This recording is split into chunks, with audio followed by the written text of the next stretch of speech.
Yo, what's up guys? Welcome to a new episode of My Team Career Mode. It's time for round 5. Of course, if you haven't seen last episode, go check the one out. Then come back to this one and enjoy this one as much as I will do as well. We are doing our activities, we are doing everything that we need. We didn't even get engine issues, but even though we didn't have a failure, we still got 320 resource points. Our engine was at 80%, but we still got resource points nonetheless. So, for this episode, we are driving around the Miami circuit, of course the Hard Rock circuit as well, you know, the one that's new since last year. We are doing some upgrades, let's get to that. We are doing some tire wear upgrades because I have the feeling that is necessary. Because I've seen a lot of people, and not only people but also AI, doing some other strategies that we cannot do, unfortunately, because we have no control over how fast our engines, or not our engines, our tires will wear out. And I want to make sure that the time that it takes for the tires to wear out, that it becomes longer and longer, so that we can do soft, medium, medium, soft, medium, soft, maybe even soft, medium. It's all different strategies. Of course, we did a few upgrades, so those won't go on until the Imola Grand Prix. So yeah, let's find out where we will start this race.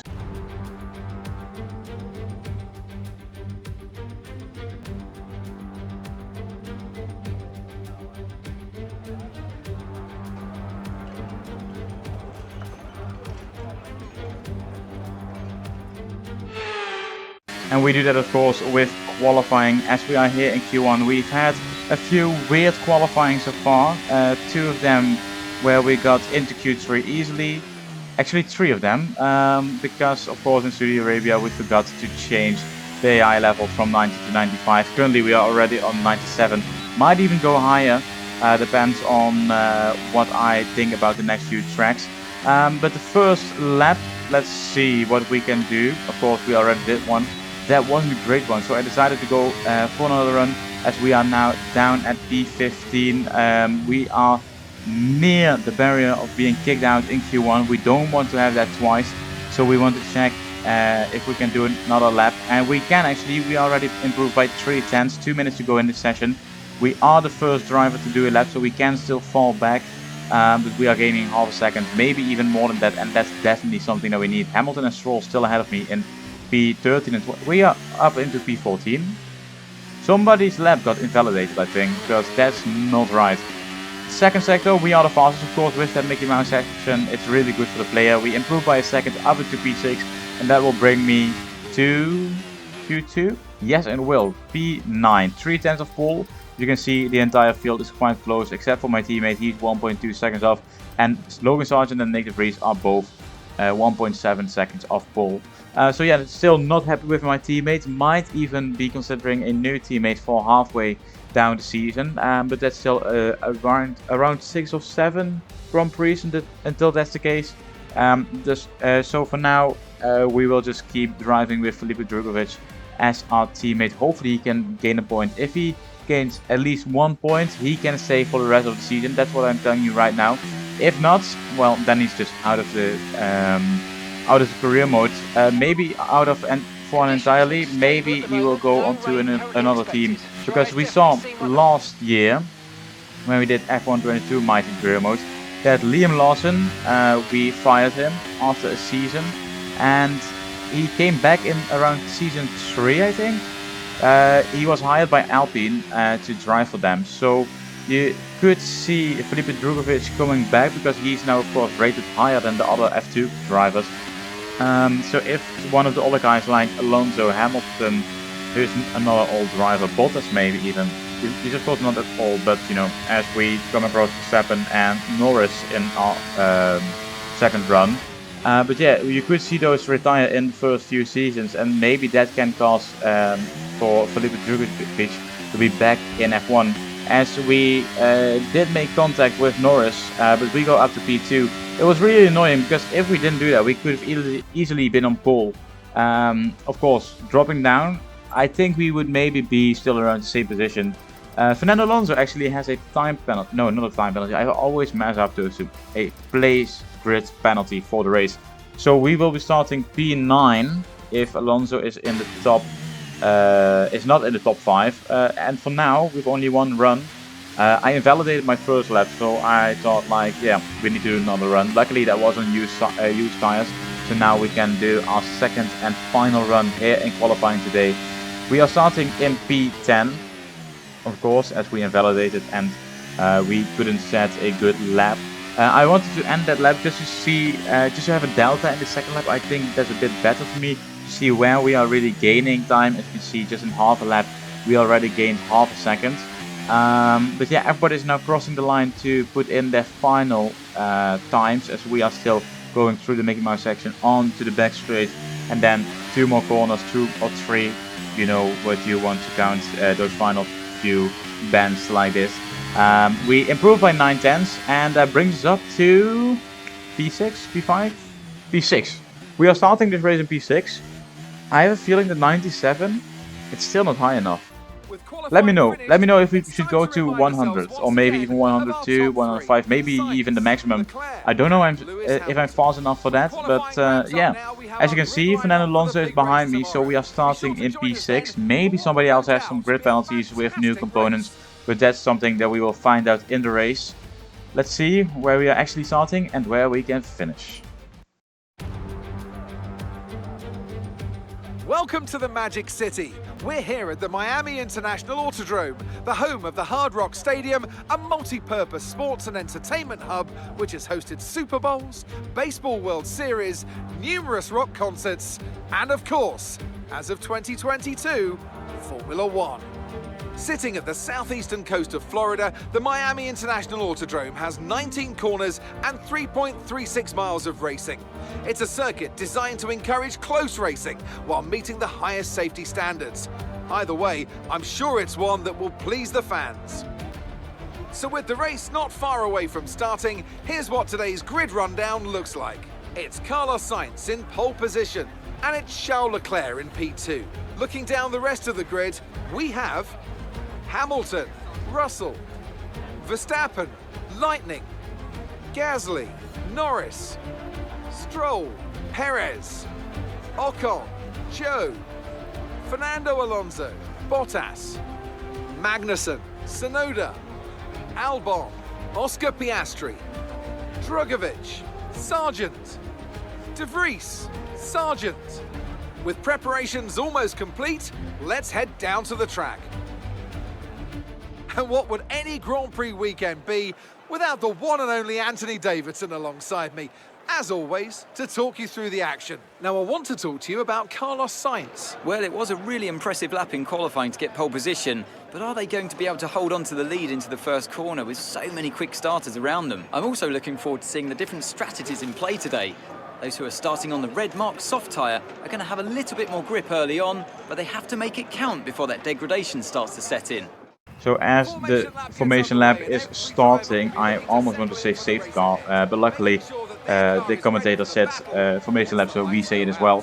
We are starting on the mediums. Both of the Mercedes are starting on the hards. We see a few other people on hards, and we see a few people on softs. So the strategies this game have been really everywhere. Some people always start on softs, some always on mediums, some always on hards. Of course, there's always other people who start on different tires, but we go for the medium to hard strategy. Of course, the predicted strategy would have been hard to medium, but I think the undercut will be a lot more powerful than the overcut, with of course the power of new tires. That's what we've noticed so far this season. But I hope that with, of course, those tire wear upgrades, we can finally do a 2-stop and it will actually be faster. But for now, that's just not the case, not yet. As we are starting in P6 here today, you can see my teammate on the left-hand side in P19. He didn't have a great qualifying, and probably he won't have a good race because it's Filipe Drugovich. You might think it's just the AI. Well, we don't know. As lights out, and away we go for the Miami Grand Prix. Wait, I was almost forgetting something. Okay, we are going into turn 1, side by side with Gasly and Norris, our rival, and our rival for, of course, Norris. And Gasly has been quite a big rival for us as well so far this season. But we are still in P6. Can we hold on to that position until the end of the Grand Prix? That's something that we will find out in 29 laps time. But Gasly is already trying to fight for that 6th position. Of course, he can still wait for a lap or two, maybe to settle down a bit. But no, he wants to fight it immediately because he thinks he can take off Verstappen, Russell and Hamilton. But I know that's not the case as we are really close. I tried to do a weird wiggly line, but that didn't work to overtake Verstappen in this in these few corners. And just 2 laps later, you can see we are still very close to them, and we actually gained DRS. I didn't expect this, for one reason, because it's the top runners. You can see the 2 Ferraris in P1 and P2, they are leading the way, and it surprises me that Red Bull is so bad. You can see Verstappen in P5, Perez in P8. Even though he's on the softs, he's still quite slow, and it takes quite a while for him to get through the pack. So is there something wrong with the Red Bull? Of course, we have a Red Bull engine, so hopefully there's nothing wrong with that. It's just their chassis and aerodynamics, I hope, or maybe their durability. But yeah, we are going wide. I think this is the weakest point of the circuit for me, and it's really annoying because I want to be as fast as possible to maybe try and stay with Verstappen and Russell, but they are already 2.5 seconds away from us. As Gasly is trying it once again at the same corner, but you know, we defend that. You know, he's going for the outside move. Tried to switch back, but that didn't work as well. So it looks like we are staying in P6 for now. Of course, Perez, he will try to overtake us as soon as he overtakes Gasly. So I try to keep Gasly in between myself and Perez to keep that P6 safe. Because the first race we finished P6. The second it was P21. The third it was P6. The fifth it was P12. I think it was P12, yeah. If not, let me know in the comments down below. And now if we could do P6 again, that would be the only position that we finished so far in the points this season. But now Perez and Gasly are fighting for P7, and for one reason is that's good, for the other that's not. It would be good if they lost a lot of time, but they didn't. And Perez is now really close behind us. He tries to go for the move around the outside, but we are the masters of the outside move, and he doesn't master that just yet. So we can try to defend that, and we actually do. As it's now lap 9, the tires are already at 30% tire wear. It's not too high, but still it's a bit too high to really fight with softs. I expect Perez to go in next lap, or maybe the lap after that. That just shows how many more tire wear upgrades they have. As I see a yellow flag once more. Please don't tell me it's my teammate. If it's my teammate, he will... Oh, it's my teammate. It's my teammate. Is he out? Or is it just a puncture? I don't even want to look. It's my teammate. He's out of another race. Isn't that his 3rd DNF this season? Where our durability is not that bad, you know. I think his setup just wreck the car and make it so that the car just wants to stop. That's my theory about my teammate so far. As Perez is now getting away, 3 seconds is the gap. And we are now fighting with Gasly. You can see he is our main rival in this race. Of course, together with Norris and Ocon. So we are mainly fighting with Alpine and McLaren. I think that's a good thing. Of course, McLaren had a slow start to the season in real life. I have a feeling that they are a bit better in the game, so it's good that we are fighting them. As Perez is now into pits, we go into pits as well this lap. A beautiful move. I said that we are the masters of the outside move, and we actually are. So that's just a beautiful overtake, so that we are back into P6. Of course, Perez is ahead of us, but he's already gone into pits, so we will fall back down into P7 as soon as everybody has pitted. But Leclerc is into pits. We are going into the pits as well. This lap, you can see Gasly is not, Norris isn't either, and we do an illegal. It felt like an illegal move, but we didn't get a penalty for it. So yeah, luckily that didn't happen. But somewhere it had to go wrong. You can see the left front tire, it didn't come off good. So that cost us about 3 seconds. And those 3 seconds are actually really crucial. Because you can see at the moment, Perez, of course, he is nowhere to be seen. He was 3 seconds ahead of us. With that one lap tire advantage, he could gain 2 seconds, but it looks like he's more than 10 seconds ahead of us already. And now, of course, Joe. First, when I was racing, I thought he would still do a pit stop, but at the end, I noticed that he was still in the mediums. So he won't be going for another pit stop, but his tires will be dead at the end of this race. And yeah, he tries to overtake me. He has new mediums and they are faster than new hards. So hopefully he's not going to be too much of a pain in the ass, because I just want to have a clean race apart from that pit stop error, of course. As you can see, Esteban Ocon with the fastest lap. He is now way ahead of us. And it looks like just in lap 16 we are overtaking some more people. Gasly is ahead of us now, and that's not good. Once again, a move around the outside, it turns to the inside, goes back to the outside, and that's a beautiful move once again on Logan Sargent. And yeah, you can see we are fighting our way through back into the points. Still a few people who need to pit. You might be wondering why I wasn't going for the inside line, but if you're still wondering that, then I think you haven't watched this video, because I'm the master of the outside move. And we overtook 2 people. We already overtook 4 or 5 people around the outside. So maybe I'm saying the truth, maybe I'm lying, but it looks like I'm saying the truth so far, as this is all the evidence that I can give you. But yeah, into P11 we go now. Luckily P9 as 2 more people stopped. But Norris is now 5 seconds ahead. Ocon is 7.7 seconds ahead. And we are still fighting with Ocon's teammate Pierre Gasly. You can see the Alpines, it's one of our main rivals, together with the McLarens, of course. But the McLarens, I feel like Norris is a bit too fast and Piastri is a bit slow. So it's more the driver than the car. But yeah, I noticed that Gasly was staying behind me. He wasn't really trying to attack, maybe once or twice here and there. Actually, this is a perfect example of this. He tries to go for the outside move. He doesn't know who he's fighting against, and he loses that battle. He tries for the switchback, that doesn't work as well. It's the same as at the start of the Grand Prix. But now with only a few laps to go, he's still behind. And I had a feeling that from this point on, I would be faster. I don't know why, but I just felt a bit more confident with the car. And you can see the gap is growing to 9/10 already. So hopefully we can break DRS into the next DRS zone, of course, after the Mickey Mouse section. As Norris and Ocon are fighting a lot. They've been fighting for the past couple laps and they will be fighting until the very end.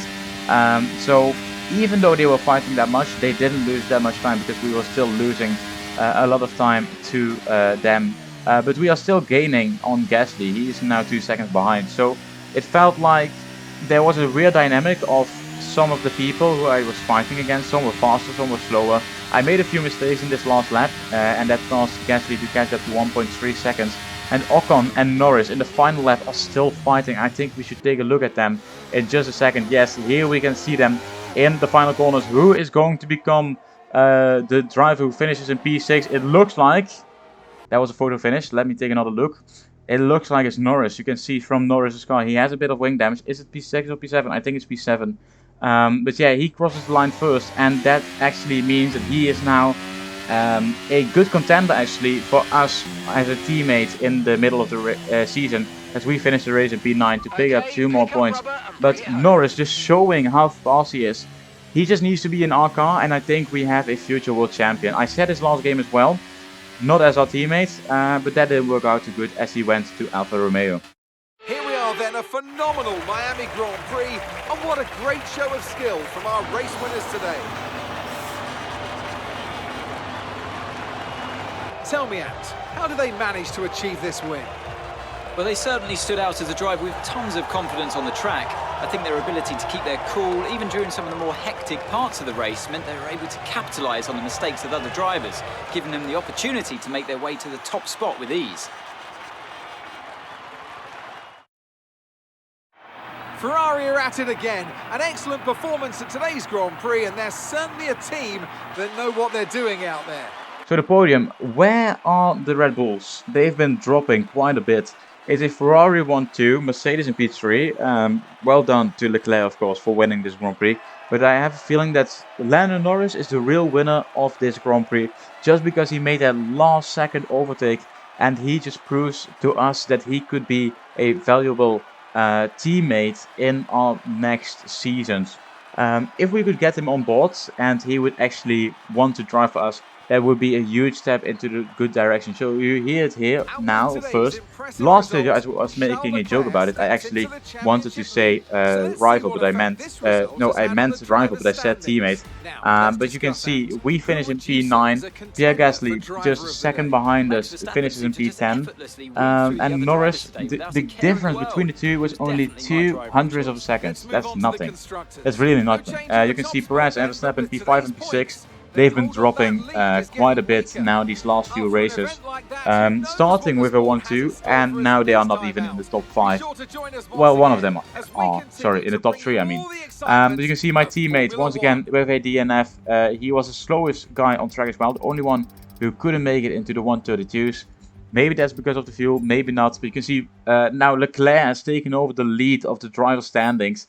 We are still in P5, luckily, with our constructor standings, as we now have 18 points, but the gap to McLaren is growing, and the gap to Alpine is shrinking. So we are in a massive fight with Alpine and Aston Martin to try and keep P5 in the constructor standings. You can see the rivalry breakdown. We are still a few points behind, but I have a feeling that we can still win this, as there are some major upgrades coming. Not that much gained on the team acclaim, as the acclaim of my teammate went backwards due to his third DNF. I think it's his third, maybe his fourth even. It's really ridiculous. But now, luckily, sponsor said that we did a good enough job. We finished in the top 10. We got a bit of damage. Don't know where, but we got a bit of damage. So that costs us a bit of money, but we are now on 2.17 mil. I want to save up to get enough money for Norris at the halfway point of the season, so we might see some less improvements in the facilities in this first half of the season. We might see 1 or 2 more, but that will be for next episode, as we can see 3 more upgrades are yet to come. Who of them will fail, which of them will succeed? That's one way. There's only one way to find out, and that will be if you subscribe, if you like, and if you share it with all your friends. Comment your favorite driver in the reactions down below. And yeah, subscribe, like, enjoy the rest of this video, enjoy the next video that you will watch from me, and I'll see you in the next video. Goodbye.